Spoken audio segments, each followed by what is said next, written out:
అరగంటలో వస్తా. Jubilee hills ప్రచారంలో కేటీఆర్. మీ చెల్లె ఈగతో కొడుతుంటే ఈయనకు అర్థమైతే లేదా రాములకు? ఇంటోడు ఈగతోని కొడితే బయటోడు తోకతో కొడతాడు అనేది మర్చిపోయిండా ఎట్లా రాములు?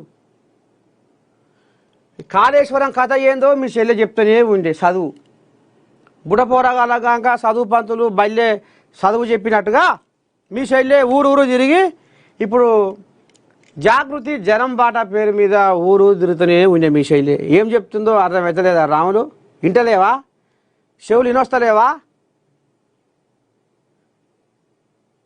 మీ శైలి మీ భాగవతం అంతా మీ బండారం అంతా బయట పెట్టుకుంటూ వస్తుంది. ఆనాడు బీఆర్ఎస్ ఆ మోదీ సర్కారు మీద కొట్లాడలేదు. ఇక అన్నీ ఏదైతే ప్రాజెక్టులు ఉన్నాయో ఆ ప్రాజెక్టులలో కమిషన్లకే సరిపోయింది. ఏవైనా పాల్ పతాకము కమిషన్లకే కక్కుర్తి పడ్డరు. బీఆర్ఎస్లో ఇప్పటికీ కూడా అనకొండలు ఉన్నాయి, ఈ తిమింగలాలు ఉన్నాయి. ఈ తిమింగలాలు బయటికి పోతేనే పార్టీ ఏమన్నా బాగుపడుతుంది అనేది ఇప్పుడు మీ చెల్లె ఊరూరా తిరిగి డప్పు కొట్టి చెప్తుంది. మీ వ్యవహారం అంతా డప్పు కొట్టి చెప్తుంది. మీ బండారం అంతా మొత్తం బజార్లు వేస్తుంది. అంతేనా ఎల్లక సొంత శైలి గిట్ట చెప్తుందంటే చూడమ్మా ఎంత చేసిర్రో. కవితమ్మకు పానం ఇసుకి ఇసుకి ఇసుకి ఇసుకి ఇగో ఈ రకంగా ఆంబాయం వెళ్ళబోసుకుంటుంది అని ఒక ఆమె. అవు కానీ మరి కవితమ్మ ఇయ్యాలనే ఆంబాయం వెళ్ళబోసుకుంటుంది. మరి ఆనాడేం చేసింది? ఆనాడు కనపడలేదు ఈమె కంటికి తప్పులు. మరి ఆయన ఎందుకు ఎదిరించదాయే? ఆయన ఎందుకు ప్రశ్నించదాయే? మా బీఆర్ఎస్ పార్టీలో అనకొండలు ఉన్నాయి, తిమింగలాలు ఉన్నాయి.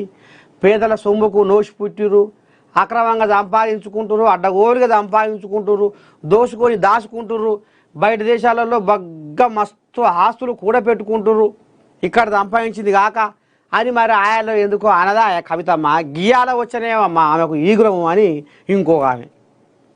లోకం ఎట్టుంటుంది? ఏచమ్మ ఏచి తీరుగా, పచ్చమ్మ పచ్చి తీరుగా ఈ రకంగా మాట్లాడుతున్నారు. ఇక నిన్న మన జూబ్లీ హిల్స్ ప్రచారంలో రేవంతమయ్యకు ఇక దొరికిందే సందు కదా అని వాళ్ళ శైలినే వాళ్ళ బండారం అంతా బయట వేస్తుంది. వాళ్ళ తప్పులన్నీ వాళ్ళ శుద్ధులని ఏంచిపోస్తుంది వాళ్ళ శైలే కవితమ్మ. వాళ్ళను మీరు ఎట్లా నమ్ముతారు అనేది రేవంత్ రెడ్డి కూడా జూబ్లీ హిల్స్ ప్రచారంలో మూత మోగించుండు కూడా.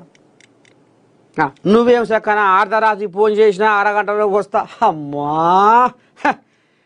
ఓటంటావు ఓటయ్యామంటావు, ఓటేసిన తెల్లారి బూటు ధోనిదంతారు. జనాలకు ఎరకలేదా ఏంది? రా ఓటేసేదాకా నీ అక్కెరా. మేము ఏడ ఉన్నా వస్తావు, ఏ గల్లీలో ఉన్నా వస్తావు, మేము మాట్లాడకపోయినా మందలిస్తావు,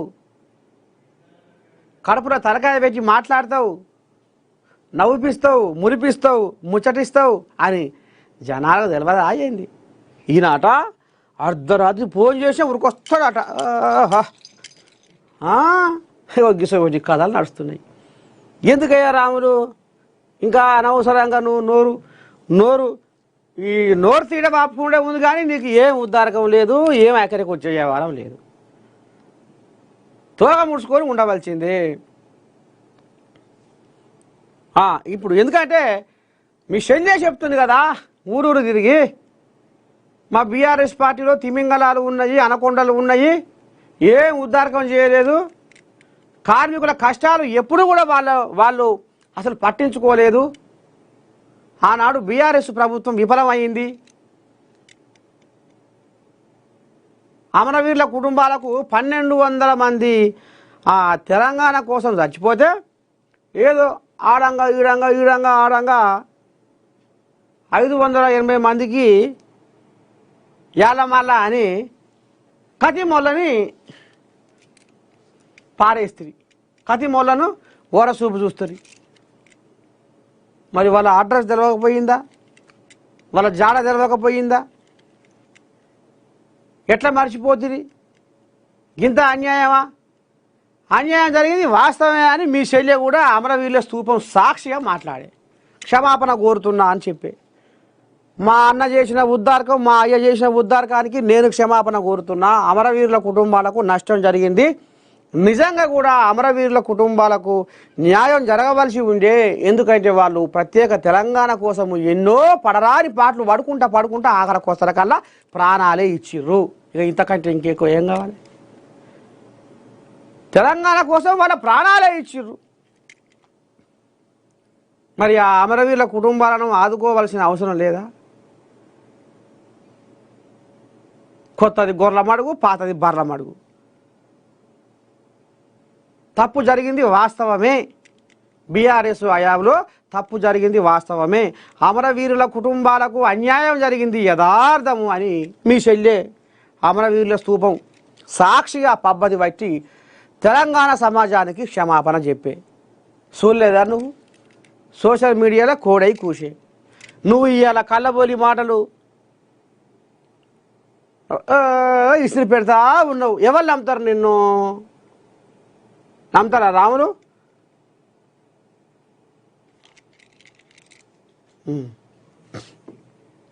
ఇదేంది కమిషన్లు రావనే ఎస్ఎల్బీసీని కేసీఆర్ పట్టించుకోలే.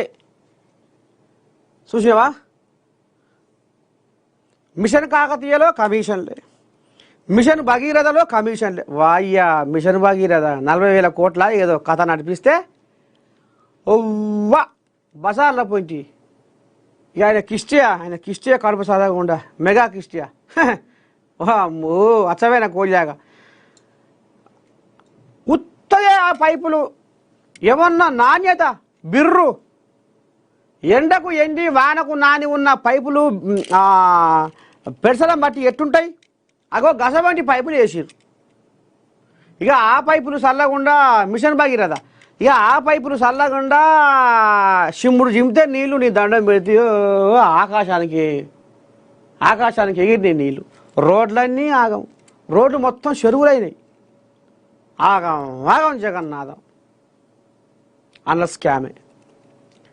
మిషన్ కాకతీయలో స్కామే చేస్తుంది, మిషన్ భగీరథలో స్కామే చేస్తుంది, కాళేశ్వరంలో స్కామే చేస్తుంది. అదొక్క దాంట్లో స్కామే. ఏది వీళ్ళు స్కామ్ చేయండి?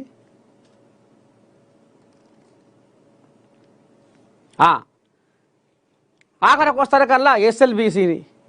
ఇది ఇక నిన్న రేవంత్ అయ్య కూడా అన్నట్టుండగా 10 ఏళ్ళల్లా